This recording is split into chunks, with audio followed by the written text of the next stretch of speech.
Hi, we get lots of questions on how do we choose our campgrounds, and everybody has a formula for this. Everybody has different types of campgrounds they'd like to stay in, places that they'd like to visit.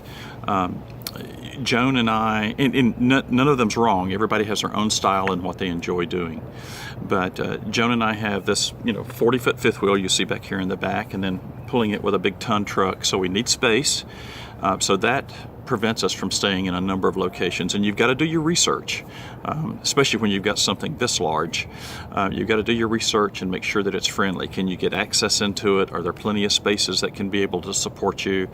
We've gone into some state parks sometime and just barely fit, and just didn't enjoy it because we didn't have a place to put everything, or you have to take your truck and go park it in another location and walk back to your camper. Not fun. We just don't like to do that. So, what do we do? And I'm going to give you some of the tips that we use, and I think you'll find them helpful. And what I'll do is I'll break away and I'll kind of show you the websites as we go along. So, good morning. One of the things, love campgrounds, everybody's friendly and waves. So one of the things that places that we like to go is, first thing that we normally use is the Good Sam website. Now, I got to share with you, I am a Good Sam member, and I'm a Good Sam affiliate. So here's your link. If you want to use that, that's fine. If you don't, you can go ahead and use your own Good Sam link to go to it. But we find that that's a very, very valuable site to just at least do our baseline research. We're allowed to kind of take us a map, we'll draw out the places that we want to go, and then we will start looking at the top rated Good Sam campgrounds that are in that specific area. Sometimes we don't stay directly in a city. As an example, last year we wanted to spend a good bit of time in San Antonio and Austin. We looked at the campsites at both of those locations. Some of them were very, very pricey. Some of them had terrible, terrible ratings. And we just couldn't find what we liked. So we ended up staying in San Marcos. You can actually look on I Love RV Life website, and you can see a rating that we did for where we stayed there. What we liked about it is we were roughly 45 minutes between the two locations, both San Antonio and Austin. Had a great rate, and it was a nice campground. And San Marcos area is really fun, really nice place. The Texas State University is there, so it's a college town to some degree. And we stayed there, and just really enjoyed it and had a very pleasant experience. Plenty of room to park, good amenities, swimming pool, cable, everything that we wanted, full hookup, and at a very, very reasonable price. So again, using that Good Sam app gives you an area that you can look into. And here's an example as I kind of go through the website here. You can see, you type in a specific location, look at your map, look at the areas, look at the ratings, so you can kind of see this is how that works when you go to that website. So that works very, very well for us. The second thing that we use is TripAdvisor. I think TripAdvisor is absolutely invaluable when you're looking for a good campsite. We've got kind of a rule of thumb. Not everybody is happy. Everybody is going to have a bad experience. I don't care. If you've got more than 100 reviews, you're going to have some that's bad. And everybody has that one thing, that they go into an area and something they don't like. But here's what we do. We can look at a website and go, okay, well, I see what that person stated. That was a negative. That doesn't bother us, so we don't let that water it down. It's something else we do. If 9 out of 10 comments are good, somebody just had a bad day. So if we can get a fairly good rating, 80%, 90% of them are very positive. To date, we have not been let down by being able to use TripAdvisor for a number of reasons. We want to know what the stay was like. Is it big rig friendly? Is it easy to gain access to it? So here, let me show you how we use TripAdvisor. So I'm logging into TripAdvisor here. We'll put in a specific park. Here's a park, and then you can click here. You can look and see your ratings. And I'm just going to spin through these rather quickly. And as you look at these ratings, you can see, this park has got, fairly good ratings, and this is probably something that we would consider. Okay, so that's another one we use as well. So after we've used Good Sam's, and after we have done our TripAdvisor, and we found a campsite that's in a specific area, we start looking for discounts. So one of the things that we look at is, number one, are they a Good Sam's member. If they offer some type of a Good Sam rate, usually that's 10% off the stay. That saves money. We're at Two Rivers Campground in Nashville. We'll go to their website, see if they've got any deals. We had a great deal.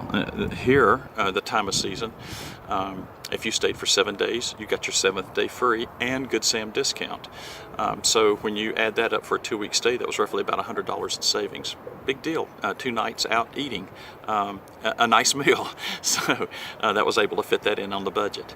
The other thing that we look at is we'll see if it's a Passport America, if they honor Passport America. And if you look on the side of our page, we have a Passport America affiliate link. If you want to join them, we'd appreciate you clicking on that. We get not much compensation, but we get a little bit added to our membership.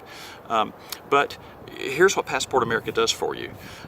We stayed at a campground in Bristol, Tennessee about 4 weeks ago.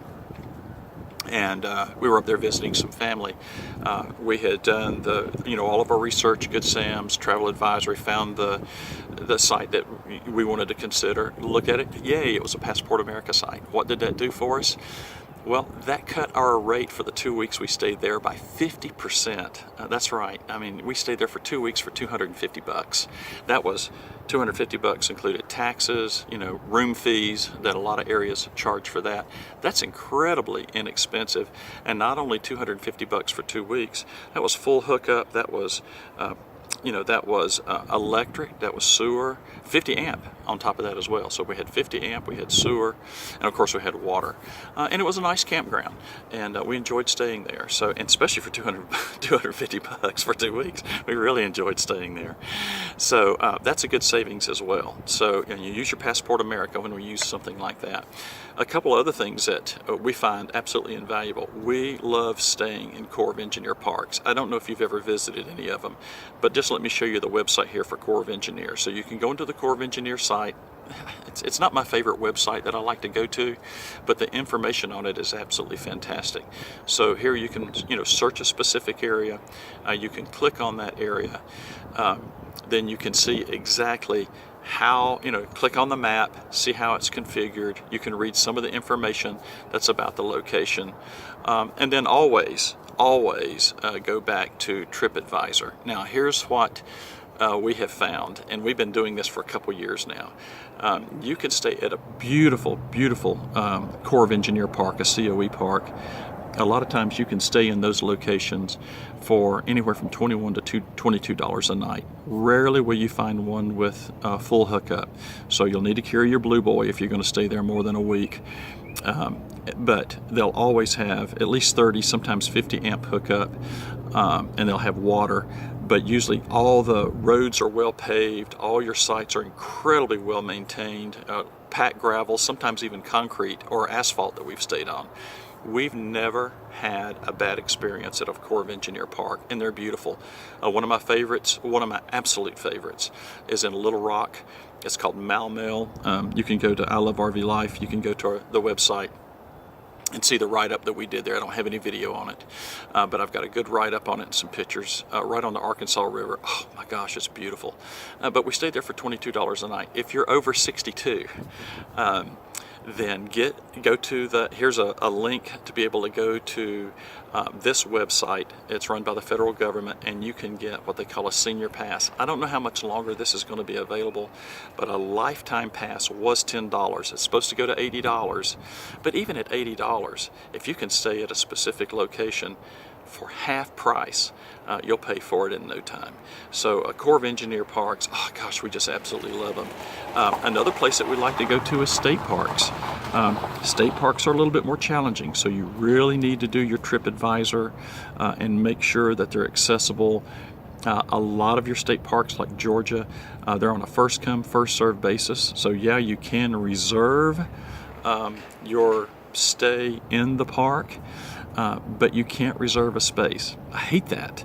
But if you go midweek, typically you'll find yourself a good spot. And if you do your research and want to make sure your rig's going to fit into it, we've always been able to find a good spot, and have always enjoyed our state parks. And they're relatively reasonable. we've stayed in state parks that only had water and electric hookup and only had 30 amp. We've stayed in state parks that had full hookup with cable. I know that's amazing to even think that, but sometimes they offer that. You'll pay a few dollars more for that, but typically a good value. One of our favorite spots that we love to go to is, especially in Georgia, is FDR, Franklin Delano Roosevelt Park near Warm Springs, Georgia, and Pine Mountain. Beautiful park. Oh, it's absolutely beautiful. Very nice. And they have some big rig friendly sites. Another one that we like to go to that's located in middle Georgia, a little bit further south, is right outside of Cordele, Georgia, called Veteran State Park. Oh, it's just absolutely gorgeous. Huge lots. Right on Lake Blackshear. Oh my gosh, it's beautiful. And then probably our most favorite state park in Georgia is Skidaway Island, and I've actually got a couple of videos on that you can see on the site that you can visit and see what's offered at Skidaway right outside of Savannah. And wow, that place is absolutely beautiful. The park is beautiful, so much to do, trails to walk on. And how do we find it? Well, again, we went to Georgia State Parks. We did our TripAdvisor. Everybody loved it. I figured if everybody else loves it, so will we. So we did. We went. We had a great time. So I hope these tips are very helpful. I find them invaluable. When we first started doing our RV trips, it was kind of hit or miss. But what we do is we lay out our route. We determine how long we're going to stay in each specific area. I know that's a lot of difference. Some people just like to, go wherever the wind blows. And that's okay. If you've got the rig to do it, the time to do it, and you don't mind where you're going, that's fine to do that. But we like to stay a week or two, really absorb the area, really have a good time. So we lay ours out to make sure we're going to have good places to go. They're going to fit our budget. Other people like staying there and have good experiences in the past. And as a result of doing that, well, we've not had a problem. I'll mention this as well. If you've started out on your trip and for some reason you wanted to change directions, well then sit down and do some planning and just start all over again. We did that last year. We went to Texas. We were going to go a different route. It was windy, it was stormy. We were going to go down to the coast. We changed our mind at the last time, decided not to go to the coast. We went north a little bit and went up through Arkansas and across Tennessee. And again, we just, sat down, spent a couple hours doing the research, went ahead and, made our reservations, and then, called the different locations that were out there and, told them that we weren't coming, got our refund on our deposit if we were early enough when we weren't. But, and we kept on going and just had an absolutely spectacular time. Spend a couple minutes, do your research, try a couple of these websites. If you've got websites that you like to use, add them to the comment. I'd love to have your love to have your ideas and see if there's a better way to do it. But this has worked really well for us, and I'll put some links below on some of the sites that we use. And I hope this was helpful for you. And as always, this is Jerry, and I love RV life.